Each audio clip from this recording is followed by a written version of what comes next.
Today's show,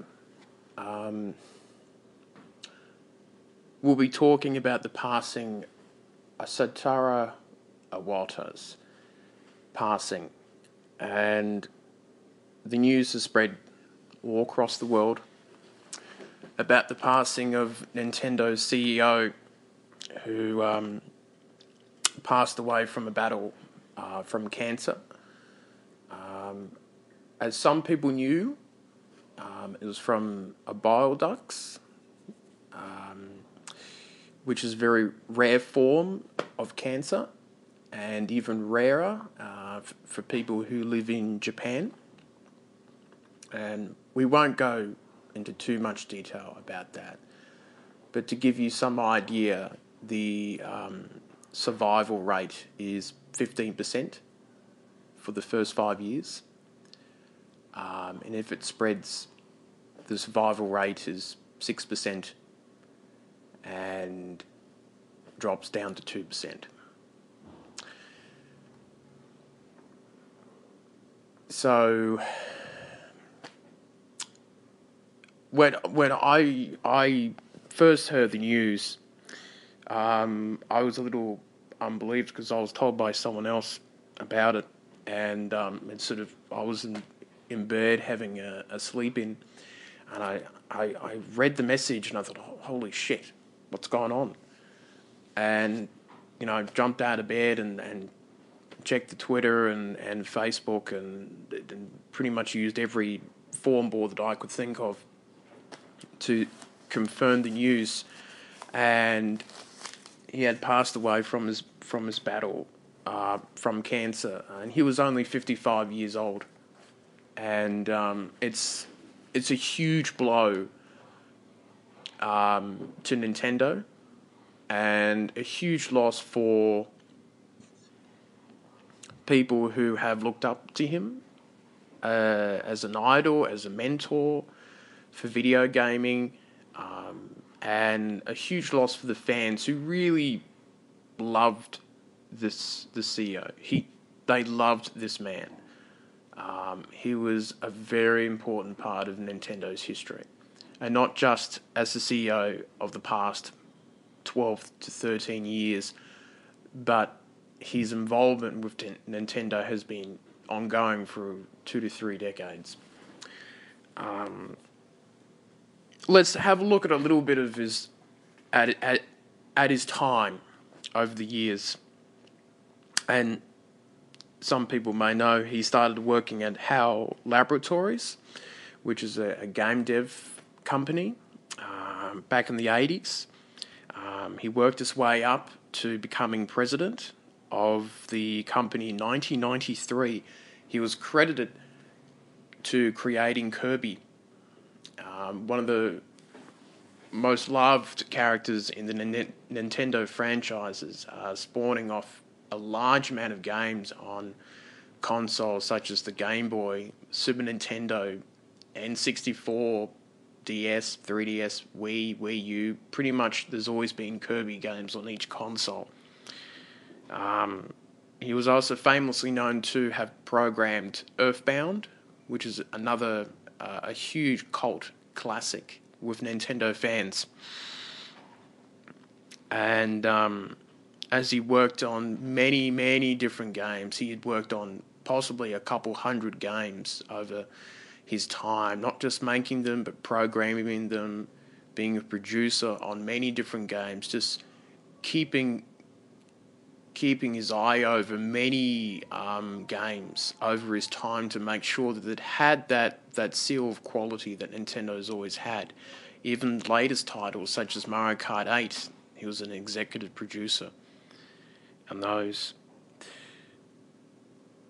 And he was appointed successor in 2002 to take over running Nintendo. And leading Nintendo is a very exclusive group of people. Only 3 people have done it in Nintendo's 120 year or so history. So this is a very exclusive club to be a part of.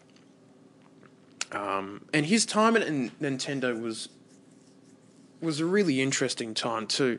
He oversaw the huge success of the Nintendo Wii and the Nintendo DS. The Wii selling over 100 million hardware copies, and the DS selling over 150 million hardware copies. Only second to the PlayStation 2 is the second most successful gaming device of all time. And a lot of his leadership was really about creating unique hardware and amazing games. And I would say that during his time as president of Nintendo, I think he definitely achieved that. You know, there was a lot of amazing games that came out during that time, and he changed the gaming industry quite a lot. He introduced motion gaming. He introduced the dual screens, and I think myself and many others, when we first saw the DS with two screens and we saw the Wii remote and we saw that, we just thought, what is Nintendo on? They can't possibly be successful consoles. But, you know, the proof is all in the games. It's all in the way that you use the hardware. And that's what Nintendo was very successful in and were able to execute very well during that time. And moving on from all of his successes and things like that, and I'm going to do another sort of we're going to actually do a real video, sort of talking a bit more about some of his legendary programming skills that he had, and how much of the impact he's had on not just on Kirby and Earthbound and Smash Brothers as he worked on that too as well. But he's had a hand on pretty much everything in all the different Nintendo franchises that I think a lot of people didn't know about. You know, Pokemon as well, Mario, Legend, Zelda. He's really had a hand in everything. And I think I look at all the outpouring grief and sadness about him and all the tributes that's starting to flow in. And I think the question that people sort of sit back and wonder is, why was this man so loved? Why was he so popular? That was the question that I thought about. And normally CEOs and normally presidents of companies are not loved this much. You know, they're just the figurehead. They're just the people that, you know, run the company, make sure that it's generating a profit and things like that. And we've heard so many great stories about, you know, the time when the 3DS and the Wii U was failing, and he took a 50% pay cut to make sure that his employees would not lose their jobs. And he said part of the reason why he did that was that he did not want his employees to feel or be under the pressure that they might lose their jobs. And he said that would not be a great environment for them to be making games, with that cloud over their heads that I might not have a job next week or next month or in the next year. And he was absolutely right about that. And I think what made Iwata so special was he was a gamer. He was one of us. And that's a very rare thing to say about someone who runs a company. And I think maybe that's part of the reason why he was picked. And that's why we understood him so well, and he understood us so well. He was a man who made games, who played games. He was living our dream of running Nintendo. It's sort of a dream for all of us to sort of be making games and playing them and leading all these amazing things too. And as you know, the quote that he said one time, which was perfect: "On my business card, I am a corporal president. In my mind, I am a game developer, but in my heart, I am a gamer." And I think that really does sum up who he was as a person. And I think that was the reason why people understood that connection during the Nintendo Directs and things like that. And if you know Nintendo fans, they're sort of a quirky, different group of people. They're a little different from the Microsoft and Sony fans, and different from the PC fans. They're like the kids in the corner doing their own thing, and you look at them and go, geez, they look like they're having a lot of fun over there. And maybe that looks like a Street Pass meetup, or them playing multiplayer games at home with their friends. And I think because he understood the psyche of his own fans of Nintendo, I think that's why there was a much deeper connection, was that he was a fan himself. He understood the quirkiness, the whole randomness of being a gamer, and all the funny things that come along with the games and that. And all the memoirs of him holding the bunch of bananas and the whole please understand thing. And I'm sure that he probably enjoyed all of that sort of thing.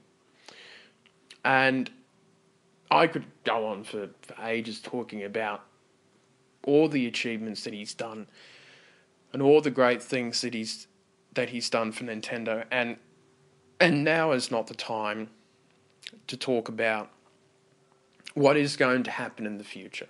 We have no idea what's going to happen to the future of the company.